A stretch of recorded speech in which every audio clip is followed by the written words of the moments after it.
On May 17th, 2017, Chris Cornell would play his final ever concert, his final ever live performance. He played that night with his band Soundgarden. They played a 20-song set list.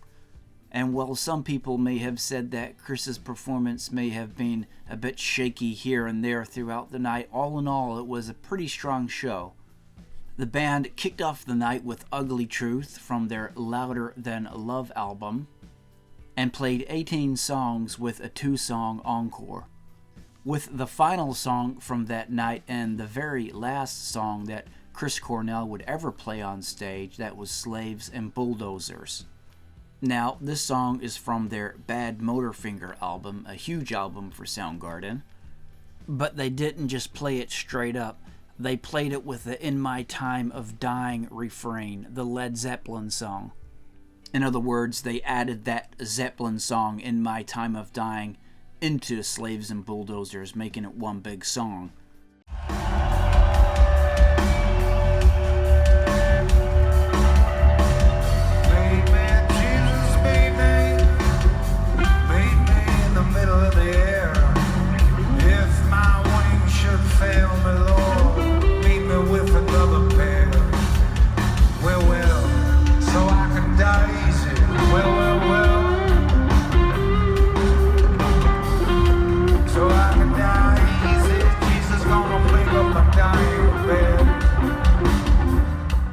So some people will say, well, you look at those lyrics and you look at what happened to Cornell just 1 hour later, it's kind of mystifying, right?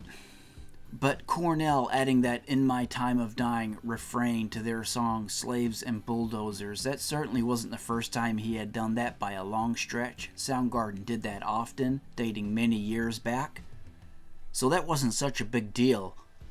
It's not like the first time they did it or anything and Cornell was like giving off this weird, eerie sign of what was about to happen. They had done that song plenty of times. And listen to Chris here right after he performs the song. Seems pretty upbeat.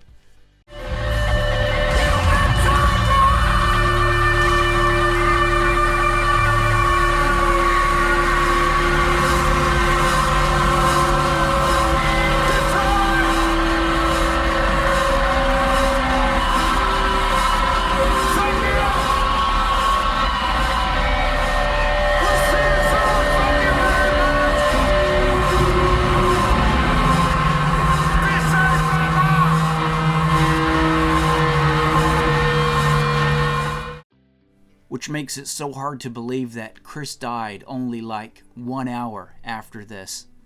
And as recent as of May 6th, 2021, Chris Cornell's family reached a settlement with the doctor who prescribed Cornell drugs. It was said that the doctor prescribed mind-altering drugs to Cornell, and that ultimately led Chris to taking his own life. It was after years of litigation and settlement negotiations that a confidential settlement was finally reached.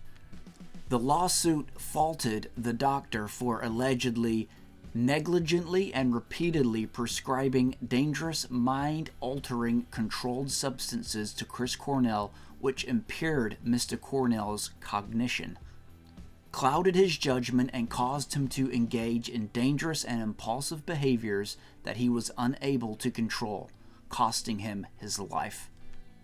And if you look at this entire Chris Cornell situation, well, beyond there being foul play involved, which some people believe that to be true, but if you put that aside, I mean, this is the only logical explanation, right? There's no way Chris Cornell would have done this, we would think anyway. By all accounts and all reports, he was pretty excited about new Soundgarden music coming up. He had projects coming up. And this was just totally unexpected. With some celebrities who die, it is sad to say, but you kind of go, oh, I kind of saw that one coming, you know. That's not such a big surprise, but with the Chris Cornell one, that was a real shock to everybody, I think. I mean, the guy had just played a pretty awesome show. He was a bit kind of out of it in some parts in the show, but all in all, it was a pretty strong show. He might not have been having a great night or whatever. But as I say, fairly strong show, strong ending. He went back to his hotel. He had complaints about his Apple TV not working, and he wanted to get his TV going. I mean, none of that adds up to a guy taking his own life, right? But as I say, the settlements were reached, and that was the final analysis of what eventually ended up taking Chris Cornell's life.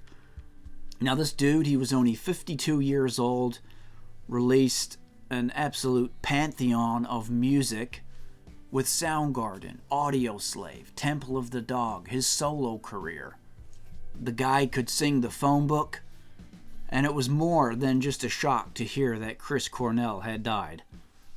But there you go, guys. That was Chris Cornell's final song that he ever did on stage. It was Slaves and Bulldozers. And nothing else can be said but rest in peace, Chris Cornell. You made some awesome music.